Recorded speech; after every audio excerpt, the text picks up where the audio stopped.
Tesha. Now, according to the Bible, Jesus promised a second coming, and this man, this is AJ.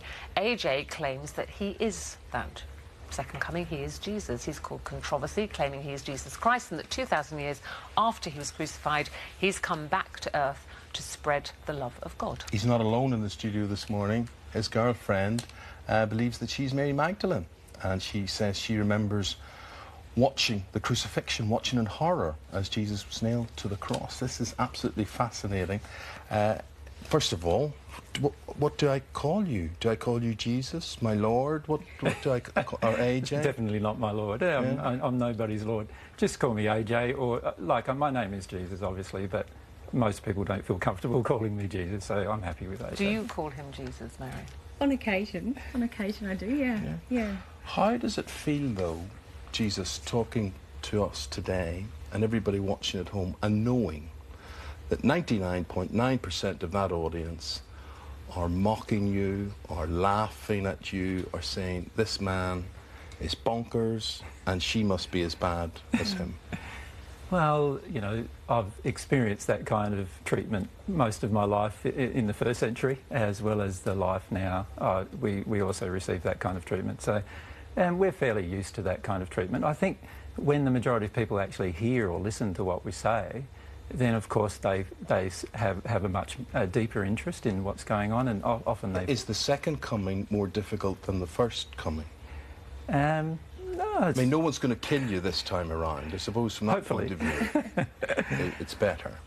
Certainly, there are a lot more opportunities in this coming than in the first coming. Obviously, in the first coming, we could only spend time sharing with people through the word of mouth, whereas in this coming, we've got things like, technology to share the truth with people, which is something that we do quite a lot of nowadays. Through what? Through Facebook and Twitter and social media, or...? No, we only do it through YouTube or through our own website. So we only share those things, and it's all for free. Nobody has to pay anything to listen to the YouTube channel or to get anything from the website. But there's almost 1,000 hours of material.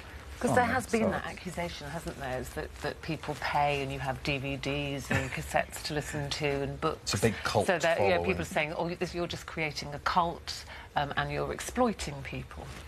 Yeah, that's what they say, but the reality is that we do everything for free, and we receive donations from people, obviously, because that's the only way we live. We don't have any other form of income. But usually we receive donations from people that are happy with what they're hearing, or find that it's changing their life in some way, and so they donate. And we just want you to listen to what Jesus and Mary are saying today, and if it affects you one way or the other, or you're just going to be completely dismissive from this from the outset, let's accept what he has to say at face value, and let's listen to what the man has to say. But I would have thought, as a courtesy, if you are who you say you are, would you not have called upon the big Christian leaders and said, hello, Holy Father the Pope, just to let you know, I'm here, I'm back in town?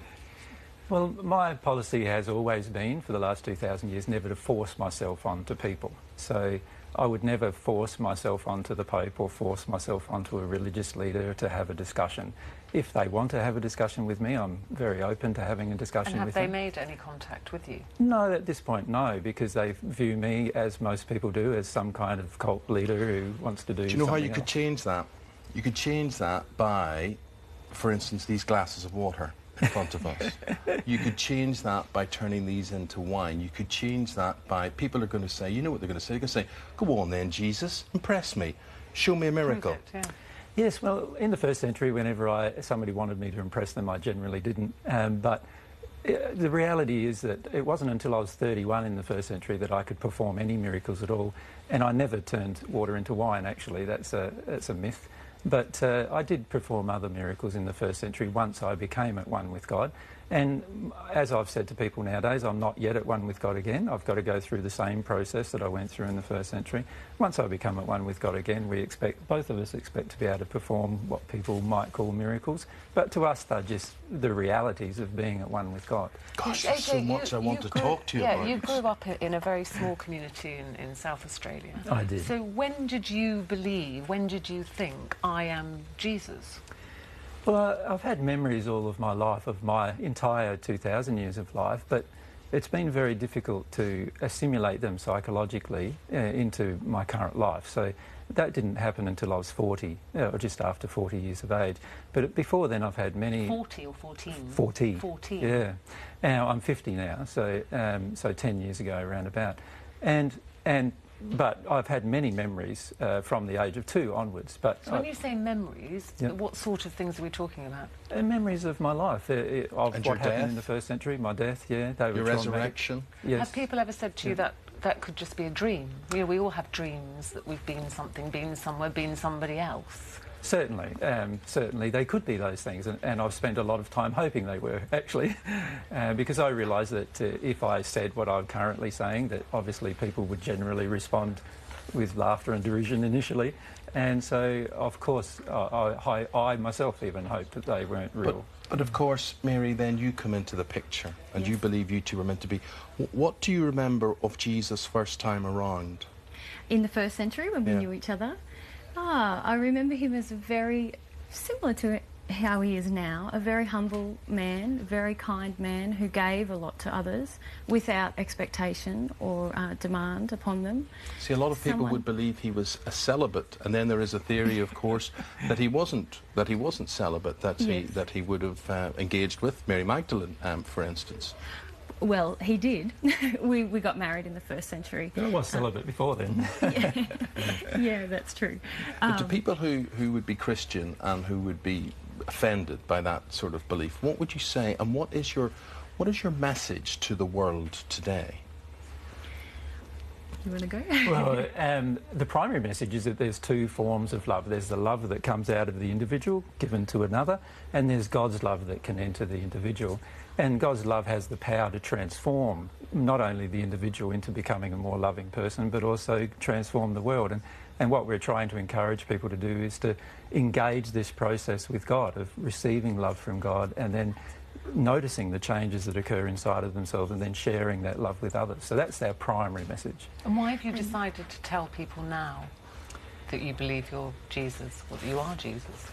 Well, I've been telling people ever since I realised, which was nearly 10 years ago. It's just now there's more media interest, I suppose, than there was before. As soon as I realised that I was Jesus, I felt I had to be honest with people about my identity, so that's what I did.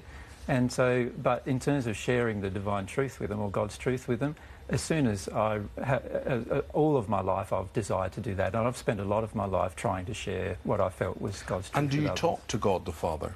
Are you in communication with the Father? Yes, but not in the manner that most people believe.